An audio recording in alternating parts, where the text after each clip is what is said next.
Assalamualaikum warahmatullahi wabarakatuh.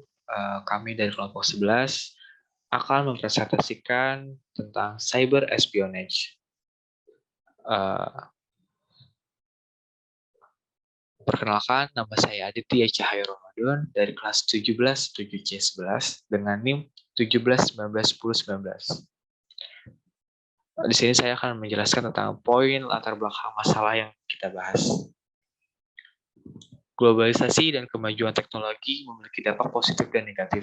Salah satu dampak positif yang diperoleh adalah penghematan waktu karena hanya membutuhkan sedikit waktu untuk berkomunikasi dengan orang yang jauh. Dampak negatif dari globalisasi adalah dalam proses globalisasi dan kemajuan teknologi komunikasi terjadi penyalahgunaan teknologi, khususnya teknologi komunikasi. Contohnya adalah cybercrime. Istilah cybercrime saat ini mengacu pada kejahatan dan kejahatan terkait dunia maya yang melibatkan penggunaan komputer. Salah satu jenis kejahatan dunia maya yang banyak muncul akhir-akhir ini terutama di instansi pemerintah adalah cyber espionage.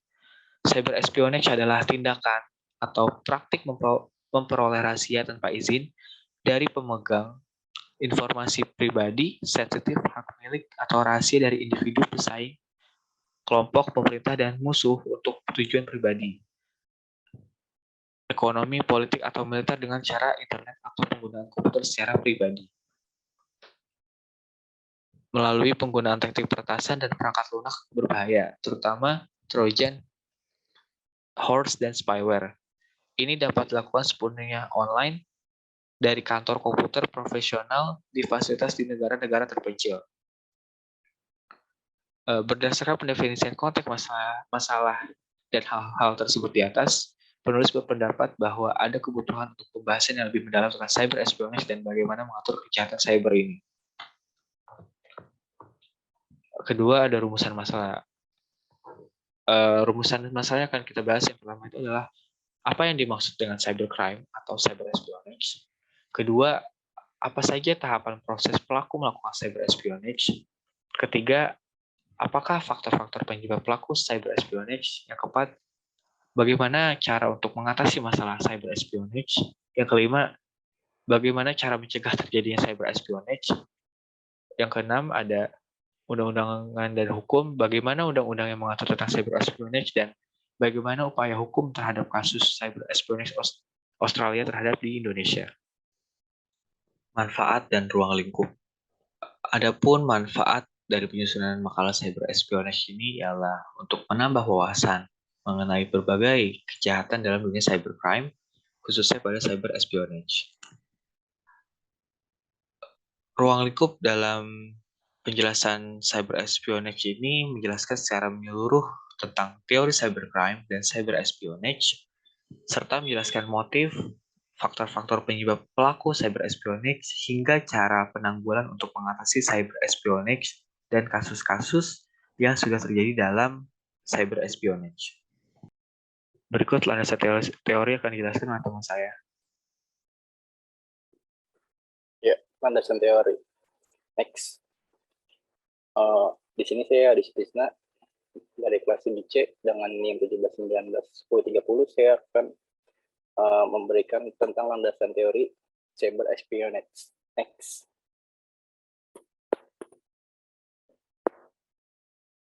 Di sini ada pengertian cybercrime dan cyber espionage.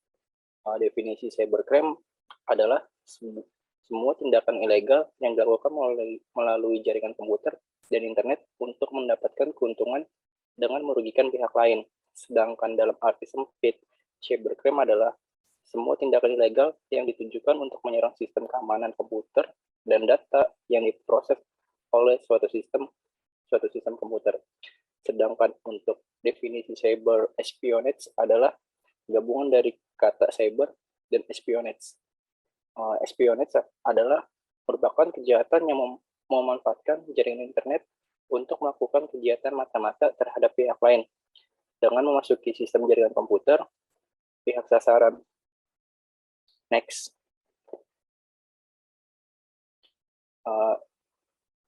Andi Hamzah pernah mengutip yaitu aspek pidana di bidang komputer mengartikan kejahatan komputer sebagai kejahatan di bidang komputer secara umum dapat diartikan sebagai penggunaan komputer secara ilegal. Next.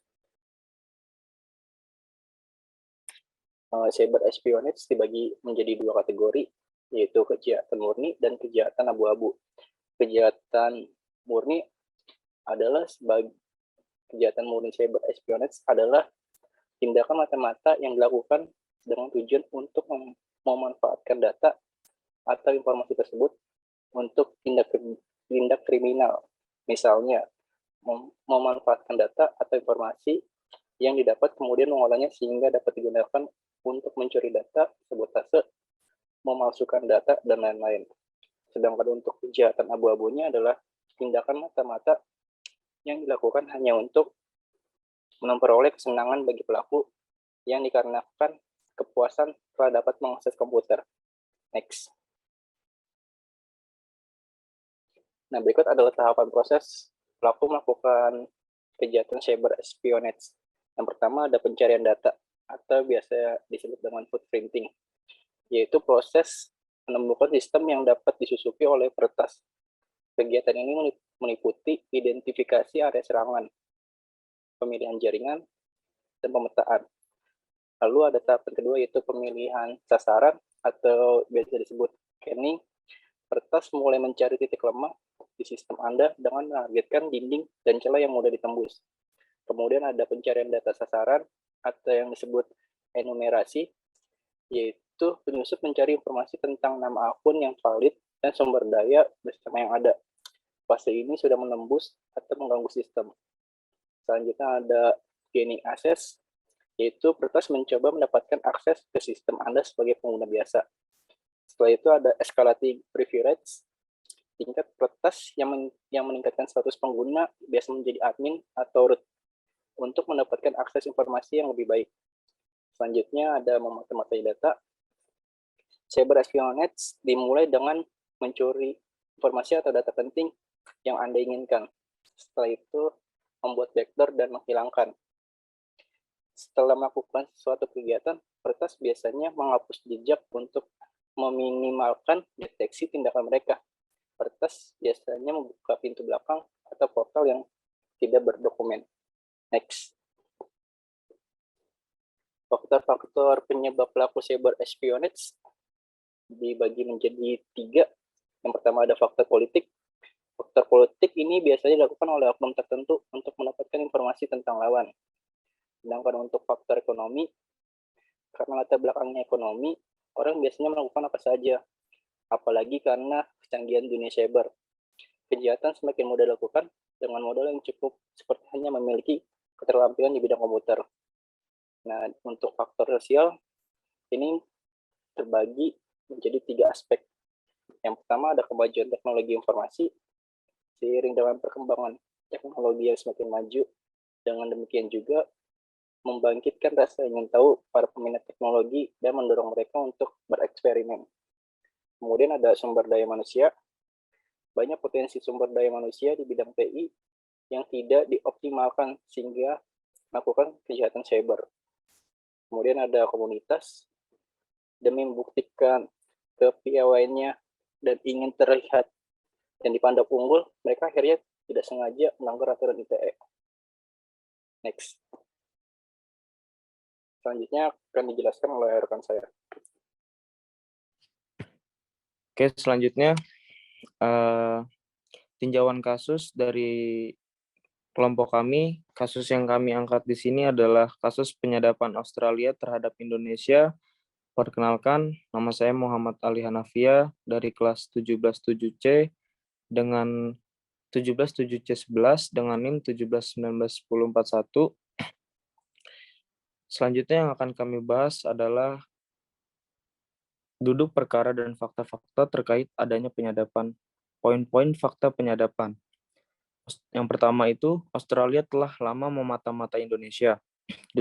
Duta Besar Australia untuk Indonesia, Sir Walter Croker, tahun 1955 sampai tahun 1956, dalam biografinya mengakui bahwa Defense Signal Directors atau Direktorat Sinyal Australia secara rutin telah memecahkan dan membaca sandi diplomatik Indonesia sejak pertengahan tahun 1950-an. Yang kedua, pada tahun 1960-an, Intelijen Inggris Government Communication Headquarters atau GCHQ membantu Australia Defence Signal Directors atau DST sekarang berganti nama menjadi Australian Defence Agency atau disingkat ASD. Untuk memecahkan kunci produksi Swedia, Hagelin yang digunakan oleh Indonesia menjadi Embassy on Darwin Avenue, Canberra. Pada tahun 1999, sebuah laporan rahasia DSD tentang Indonesia dan Timur Timur bocor. Laporan tersebut menunjukkan bahwa Badan Intelijen Australia terus memiliki akses luas ke komunikasi militer Indonesia, bahkan warga sipil negara tersebut. Itu sebabnya pembakaran ibu kota Timur Timur dili oleh tentara Indonesia pada September 1999 tidak lagi mengejutkan intelijen Australia. Dan penyadapan mengungkapkan bahwa intelijen Australia mengumpulkan informasi tentang nomor kontak otoritas Indonesia selama konferensi perubahan iklim Bali pada tahun 2007. Operasi itu dilakukan dari pangkalan di Penegap yang dijalankan oleh Dinas Rahasia AS, CIA, dan Departemen Australia. Oke, next.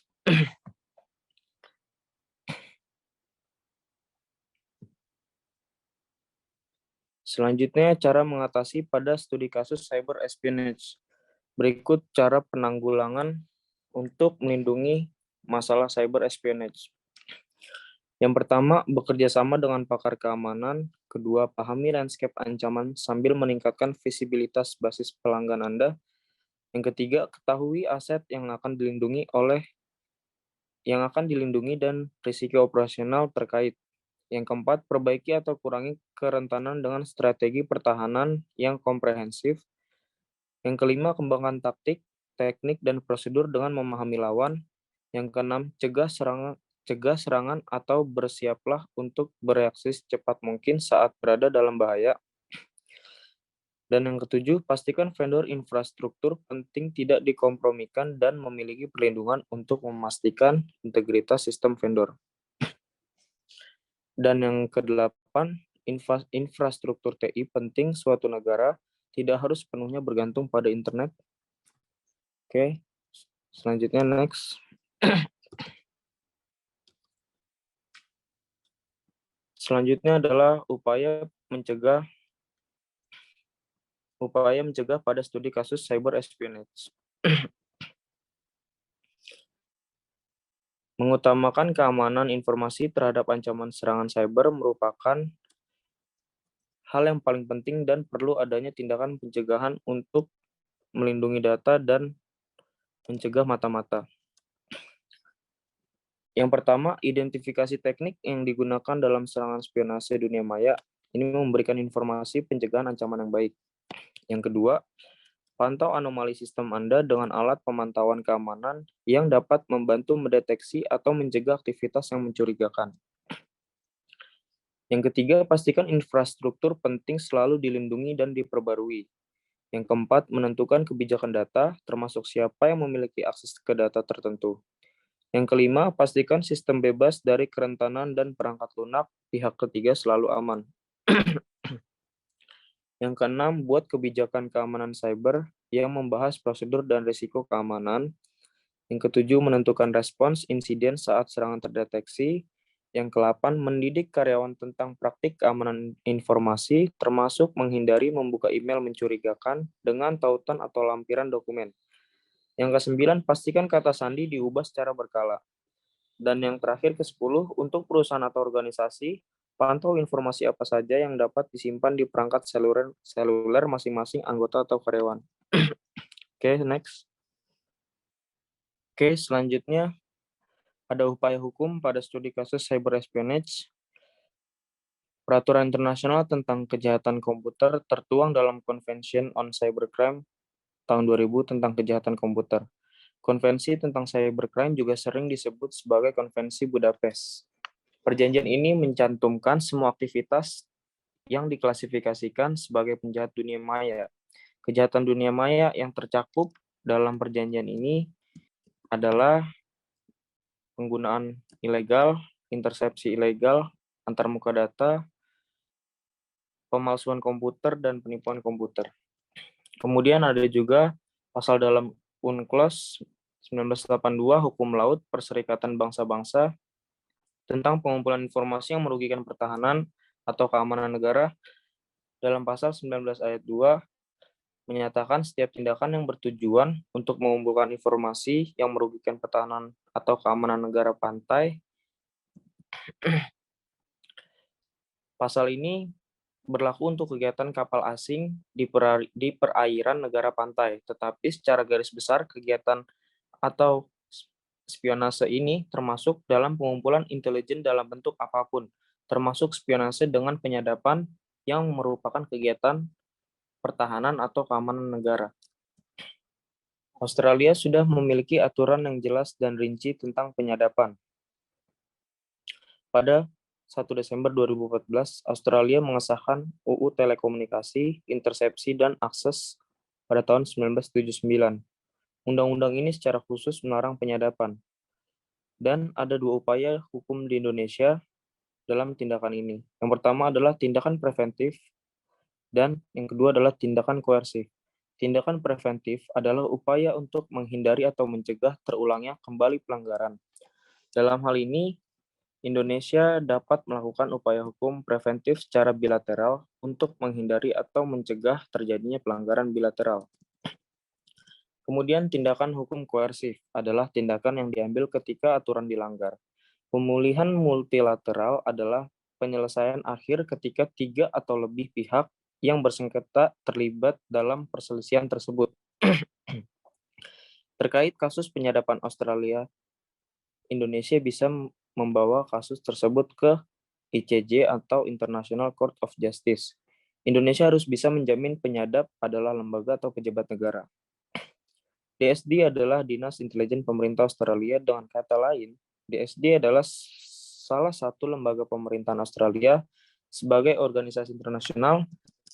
ICJ memiliki kewenangan untuk mengadili kasus penyadapan di Australia dan Indonesia. Pasal 34 ayat 1 ICJ menyatakan bahwa hanya suatu negara yang dapat menjadi pihak dalam persidangan di hadapan mahkamah. Oke, selanjutnya undang-undang terhadap studi kasus cyber espionage ada di halaman berikutnya.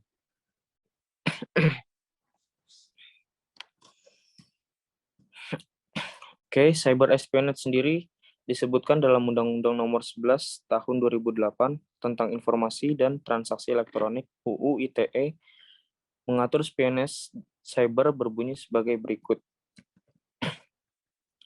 Pada pasal 30 ayat 2, mengakses komputer atau sistem elektronik dengan cara apapun dengan tujuan untuk memperoleh informasi atau dokumen elektronik. Pada pasal 31 ayat 1, setiap orang dengan sengaja dan tanpa hak atau melawan hukum melakukan intersepsi atau penyadapan atas informasi dan dokumen elektronik dalam suatu komputer dan sistem elektronik tertentu milik orang lain. Kemudian, untuk ketentuan pidananya ada pada pasal 46 ayat 2, setiap orang yang memenuhi unsur sebagaimana dimaksud dalam pasal 30 ayat 2 dipidana dengan pidana penjara paling lama 7 tahun dan denda paling banyak 700 juta rupiah. Kemudian pasal 47, setiap orang yang memenuhi unsur sebagaimana dimaksud dalam pasal 31 ayat 1 atau ayat 2 dipidana dengan pidana penjara paling lama 10 tahun dan denda paling banyak 800 juta. Baik, selanjutnya kesimpulan akan dijelaskan oleh rekan saya. Berdasarkan uraian yang telah disampaikan pada bab sebelumnya, kami sebagai penulis dapat menyimpulkan bahwa cyber espionage merupakan kejahatan yang memanfaatkan jaringan internet untuk melakukan kegiatan mata-mata terhadap pihak lain dengan memasuki sistem jaringan komputer atau komputer network system pihak sasaran dan melibatkan penggunaan akses tersebut kepada rahasia dan informasi rahasia atau kontrol dari masing-masing komputer atau jaringan secara keseluruhan untuk strategi keuntungan dan psikologis politik kegiatan subversi dan fisik, dan sabotase. Tindakan cyber espionage ini mengakibatkan kerugian berwujud dan tidak berwujud, contohnya adalah waktu, nilai, jasa, uang, barang, harga diri, martabat manusia, kerahasiaan informasi, yang biasanya lebih besar dari kejahatan tradisional. Sekian dari kelompok 11. Terima kasih.